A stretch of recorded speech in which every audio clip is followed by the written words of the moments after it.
What's happening, financial coaches? It's Pete here. Hey, want to talk to you today about some general tactics I use when questions about investments come up. Now, I came from the investment management world, so I actually really enjoy talking about investments.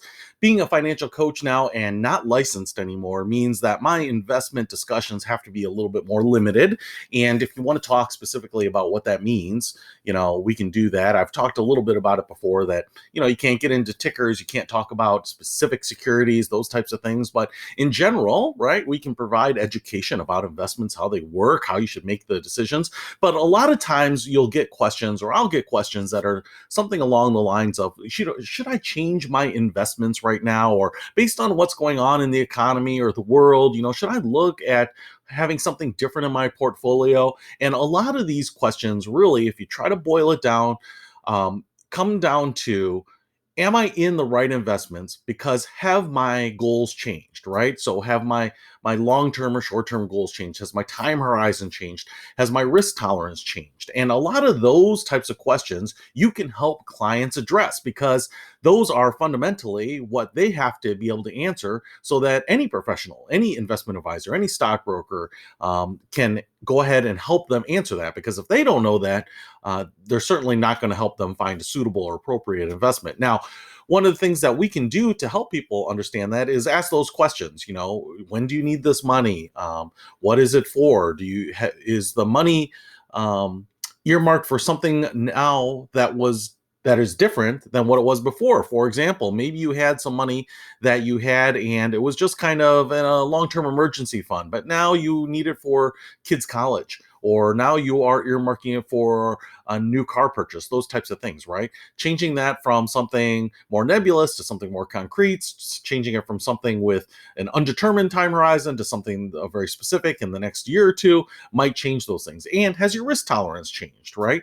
And a lot of these things are related, but sometimes some things trump other things. So we could get into those details and how they all work. But one of the things that I want to talk about is, what can you provide in terms of education or guidance on each of these things? So, you can just ask people about what their goals and their time horizons are, when they think they're going to need that money. And that's going to help drive. Those two pieces will probably help drive what is appropriate for them, or at least have that conversation. The risk tolerance thing is actually really important, because people probably have changing risk tolerances over time, particularly when it comes to the retirement accounts. If you're 20 years away from retirement, you may be very aggressive. If you're 10 years away, you may be more moderate. If you're 2 years away, you may be more conservative, right? It may change with new additions to your family, or more money earned at work, or less income coming in from spouses, or whatever it might be, right? So as time goes on, risk tolerance change, and there are a number of risk tolerance questionnaires online available for free from a number of financial institutions. Many of them are pretty similar. They ask questions like, if the market was up this much, how much would you be willing to be down? Would you be willing to go down 20% in your portfolio value? Would you be willing to go down 30% in your portfolio value? And then things around time horizon and some of those things. And they're usually pretty short, maybe 9 or 10 questions in general. But those will help gauge whether a person is aligned with their risk tolerance to their investments. And so what I would recommend here, and what I'd certainly suggest, is saying, if you are getting into those investment types of questions, investment types of discussions, and people want to talk about securities, they want to talk about the new high flying stock or the new high flying crypto or whatever it is, oftentimes it'll help to kind of step back and evaluate what we are trying to do with that money. And some of these tools that we have at our disposal are not investment advice, although I usually recommend always giving yourself an out, making sure that's documented, making sure you say that in your calls or your Zoom meetings, that, again, this is not investment advice. Seek the help of a registered licensed professional in your space for your own particular needs. But that being the case, things about time horizon and risk tolerance are certainly fair game for financial coaches. Point them to those tools. And if they find something where they say, hey, look, I thought, when I set these up, I was aggressive.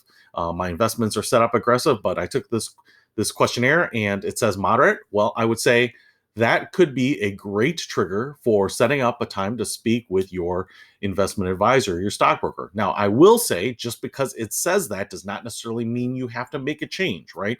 There can be all sorts of reasons that some of those things are not quite aligned, and that might be because you are conservative now because of what the news has been, or talk of recession, or any of these types of things. So just because there is a slight misalignment sometimes does not necessarily mean you have to wholesale change your investments. But I think it's a great time to sit down with a professional who can make sure that everything that you have is suitable and appropriate, and that they are doing their best work with the most knowledge possible. So anyway, that's what I wanted to say. If you are getting into investment discussions and you are concerned about kind of talking about very specific investment things, I think sometimes it helps to kind of step back and look at the more basic things. So hopefully that helps. See you later.